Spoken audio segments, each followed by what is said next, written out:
하나님의 예언의 힘은 우리의 처해 있는 현실이 암담하고 막막할 때에 그 현실을 뛰어넘을 수 있는 큰 비전, 그림을 줍니다. 현실을 넘어서려면 그것을 딛고 넘어갈 수 있는 뭔가 있어야 되거든요. 그것이 예언이에요. 하나님의 예언이죠. 이사야의 현실은 암담하지만 이사야는 궁극적인 최후의 승리를 바라보면서 예언을 선포하고 있습니다. 24장부터 27장은 이사야의 계시록이라고 그랬죠. 요한계시록을 압축해 놓은 것과 같은 그 분위기를 우리에게 일깨워주는 내용이죠. 24장에서는 땅의 심판, 땅에 거주하는 자들에 대한 심판의 내용이 나와 있었고, 25장에서는 하나님의 잔치에 초청을 받은 사람들의 찬양, 그 노래를 우리가 보았는데요. 그 25장의 1절에 찬양을 그렇게 시작하죠. 여호와여, 저는 나의 하나님이십니다. 하나님은 나의 하나님이 되셨습니다. 그들의 하나님, 그의 하나님이 아니고 나의 하나님이 되셨습니다. 이 구원의 감격인데요. 이 찬양은 25장 9절에 보시면 어떻게 발전하게 되냐면 우리의 하나님으로 발전하는 거예요.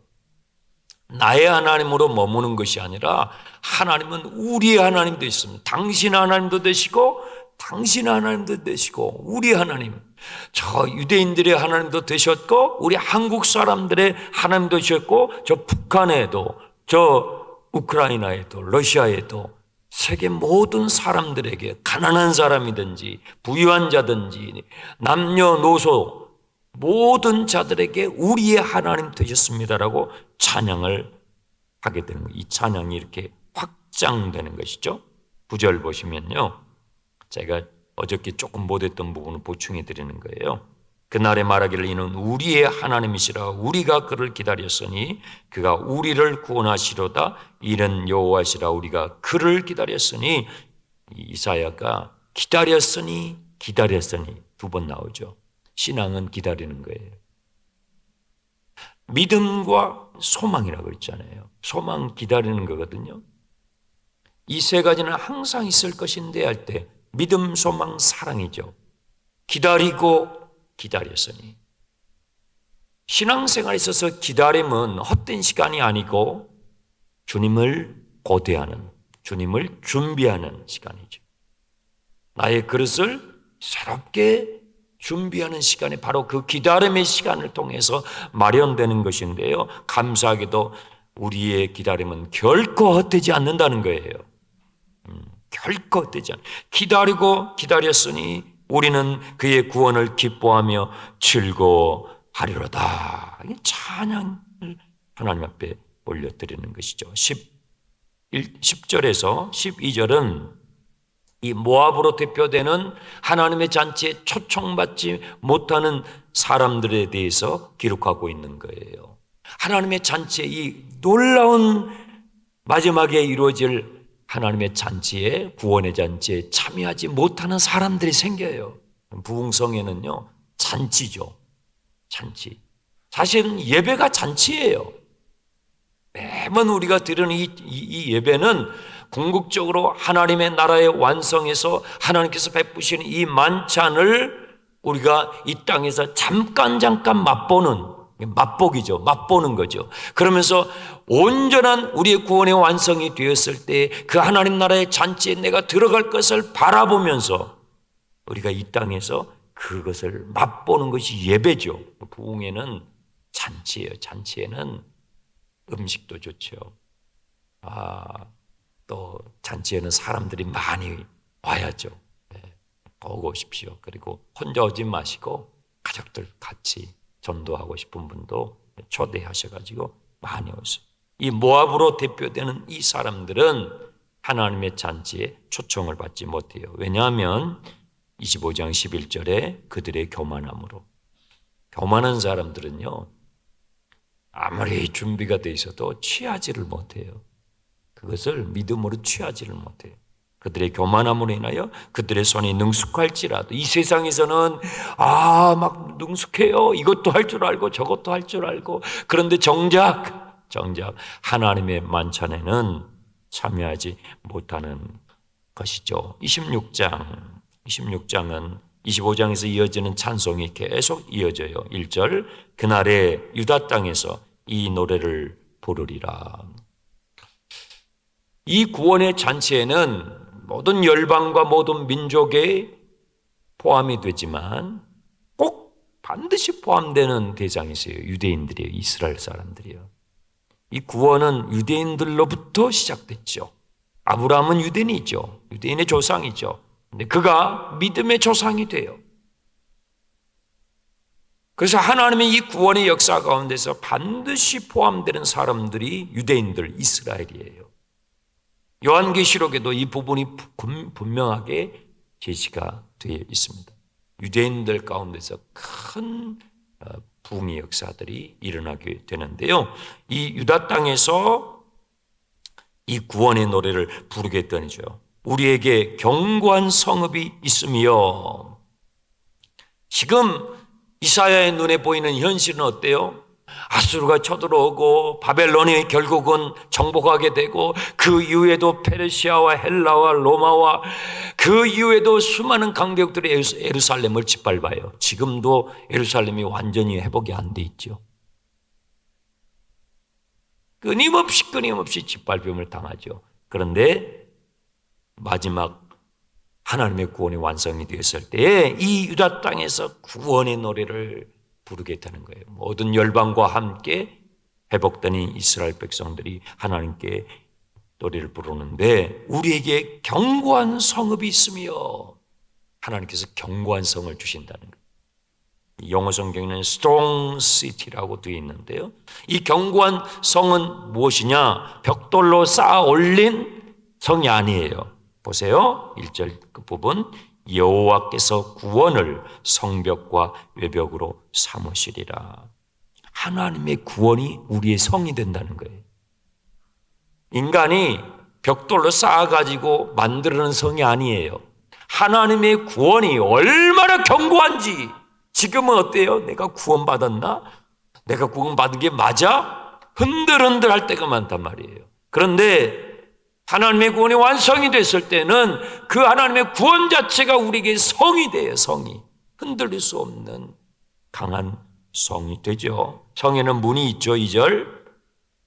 너희는 문들을 열고 신의를 지키는 의로운 나라가 들어오게 할지어다. 성경에는 구원받은 백성들을 나라라고도 표현해요. 너희는 거룩한 나라요, 택한 족속이요, 제사장이요, 이런 표현들을 쓰잖아요. 그 성문 안으로 나라가 들어오는데 어떤 나라냐면 신의를 지키는 의로운 나라예요. 여러분, 하나님의 나라는요, 의로운 나라예요. 불의한 자가 들어가지 못해요. 그러므로 우리는 매일매일 하나님의 의를 배워가야 돼요. 하나님의 의로움을 추구해야 돼요. 너희는 먼저 하나님의 나라와 그의 의를 구하라. 예수 믿는 사람들은요, 정직해야 돼요. 하나님의 의를 닮아가야 돼요. 그것은 당연해요. 내가 예수님을 믿게 됐는데 예수님은 정직하시거든요. 예수님은 성실하시잖아요. 예수님은 공의로우시잖아요. 그런데 그 예수님을 내가 믿는데 거짓말하고 사기치고 이렇게 살아가면 이건 모순이잖아요. 안 맞죠. 우리의 신앙과 우리의 삶이 점점 일치해 가야죠. 내가 믿는 바와 나의 행하는 바가 점점 일치해 가요. 그런데 여러분들 이단과 사입이 빠지는 사람들 보세요.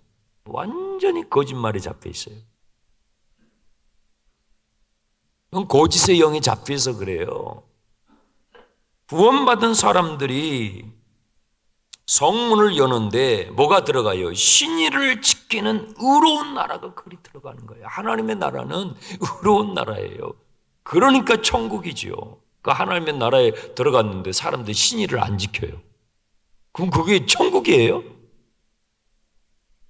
거짓말을 밥 먹듯이 해요. 그럼 그것이 하나님의 나라냐고요. 그게 새하늘과 새 땅이에요. 그건 완전히 거짓말이 속은 거예요. 3절. 이 사람들은요, 어떤 사람들이냐면 심지가 견고한 사람들이에요. 심지, 우리의 마음의 중심이 견고해요. 이 땅에서 고난 가운데서도 주님을 쫓고 주님을 사랑하고 본받고 닮아가는 이 구원받은 이 하나님의 잔치에 초청을 받은 사람들은요, 연단을 받아가지고 심지가 강 거예요. 주님을 신뢰하는 사람들.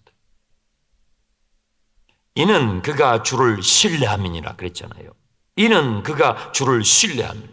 주님을 신뢰하는 그 심지가 견고해요. 그래서 이들에게 하나님께서 주시는 것이 있는데 뭐냐면 평강인데요. 평강하고 평강하도록. 평강을요, 평강 한 번만은 아니에요. 평강하고 평강하도록. 한국말을 그렇게 재밌게 번역을 했는데 이 번역이 영어 성경에는 imperfect peace예요. 완전한 평강이에요. 완전한 평강을 주세요. 평안했다가 좀 안 평안했다가 그게 아니고 하나님의 구원이 나의 산성이 되듯이 구원받은 하나님의 자녀들에게 그 잔치에 초청받은 사람들에게 하나님께서 선물을 주시는데 완전한 평강을 주셔요. 그러면 천국은 그런 거예요. 하나님의 나라의 완성은 그런 거예요. 그래서 우리가 예수를 믿으면 우리 심령의 마음의 평강을 맛본다고요. 이 평강이 점점 커져요. 점점 커져요. 저는 여러분의 심령 안에 하나님이 주시는 내가 주는 평안이라고 주님이 그랬잖아요. 세상이 주는 평안이 아니라 돈이나 세상의 권력과 인기가 주는 그런 평강이 아니라 그건 가짜예요. 그림자예요. 주님이 주시는 평안이 진짜죠. 주님 주시는 평강은 내가 하는 일이 좀 안 되고 내 몸이 좀 연약하고 뭔가 장애물이 막히고 그래도 평안한 거예요. 주님을 신뢰하기 때문에 심지가 견고하기 때문에 여러분에게 그런 평강이 있기를 축원합니다. 4절 너희는 여호와를 어떻게 해요? 영원히 신뢰하게 돼요. 지금은요 신뢰하다가 신뢰가 흔들리다가 깨지다가 그렇죠? 그런데 이 구원의 잔치에 참여하게 되는 하나님의 자녀들은요 영원토록 하나님을 신뢰하게 되는데 왜냐하면 주 여호와가 영원한 반석이 되심을 확인하는 거예요. 하나님이 영원한 반석이시군요. 그걸 확인하면서 하나님을 영원토록 신뢰하게 되는 거예요. 얼마나 좋겠습니까? 이것이 구원이에요.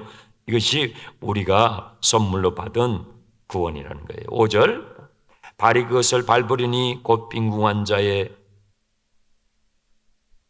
발과 곰핍한 자의 걸음이로다. 5절 높은 데에 거주한 자는 낮추시며 그렇죠.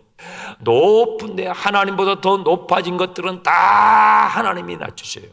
그리고 구원받은 자들이 그것을 밟게 되는 거예요. 이 세상에서는 빈궁하고 공공하게 보이지만 구원받은 하나님의 자녀들이 마침내 승리하는 그 모습을 승리의 계가를 부르는 모습을 보여주는 거예요. 9절 보세요. 밤에 내 영혼이 주를 사모하여 싸운즉 내 중심이 주를 간절히 구하오리니 이는 주께서 땅에서 심판하시는 때에 세계의 거민들은 뭘 배워요? 의를 배우미로다. 하나님의 의로우심을 배워가는 것이 신앙이에요. 하나님이 왜 독생자를 십자가에 내놓으셔? 우리를 사랑하시니까요. 맞아요. 또 한 가지 하나님이 의로우셔서 그런 거예요. 하나님이 의로우셔서 화목제물로 독생자를 십자가에 내어놓으시는 거예요. 하나님의 의를 배워가는 거예요. 그런데 악인은 어때요? 10절 악인은 은총을 입을지라도 하나님의 은혜를 말해줘도 악인은 은총을 입을지라도 의를 배우질 않아요. 악인에게 아무리 십자가의 도를 가르쳐줘도 하나님의 의를 배우질 않아요. 그래서 뭘 행해요? 불의를 행해요. 불의를 행해요. 이 사람은 하나님의 구원에 초청받지 못하게 되죠. 11절 그는 주님의 손이 높이 들리는 걸 보지 못하고 주의 열정을 백성들을 향하는 주님의 열정을 보지를 못해요. 여러분 우리를 향한 하나님의 열정이 얼마나 크냐 이 말이에요. 내가 주님을 향하는 열정보다도 나를 향한, 내 인생을 향한 하나님의 열정이 큰데 악한 자들은 그것을 보지를 못해요. 그걸 보지 못해요. 하나님이 오늘도 여러분을 향하여 열정적으로 일하심을 믿으시 바랍니다. 내 삶에 모든 일어나는 일들은 나의 구원을 완성하시는, 내 인생을 완성케 하시는 하나님의 열정이에요. 네. 그걸 여러분이 신뢰하세요. 그때 여러분 안에 평강을 경험하게 되는 것이죠. 14절 보세요. 그러면 결국은 누가 살고 누가 죽느냐? 14절, 그들이 죽어요.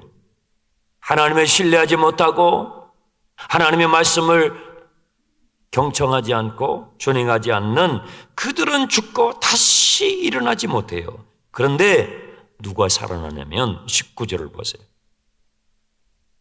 19절 너무 멋있어요. 주의 죽은 자들이, 주의 죽은 자들, 주 안에 들어와서 주님을 의지하고 주님을 신뢰하는 주님의 백성들은 죽은 자들이지만 살아나게 돼요. 이게 부활이에요. 여러분, 구약 성경이 분명히 부활을 가리키고 있어요. 하나님의 나라는 부활의 나라인데 누가 살고 누가 결국 죽냐 이 말이에요. 이 세상에서 떵떵거리면서 하나님을 무시하고 오만하며 자만했던 자들은요 결국은 죽어요.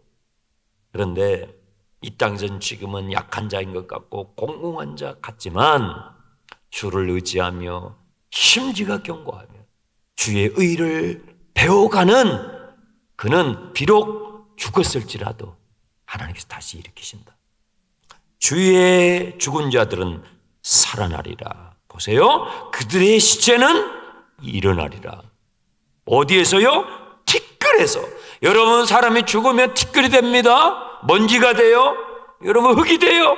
우리의 원래 이건 흙이잖아요. 흙에서 와서 흙으로 돌아가요. 그런데 하나님께서 우리의 이 육체가 티끌이 됐을지라도 그 티끌 가운데서 우리를 다시 일으키셔요. 할렐루야.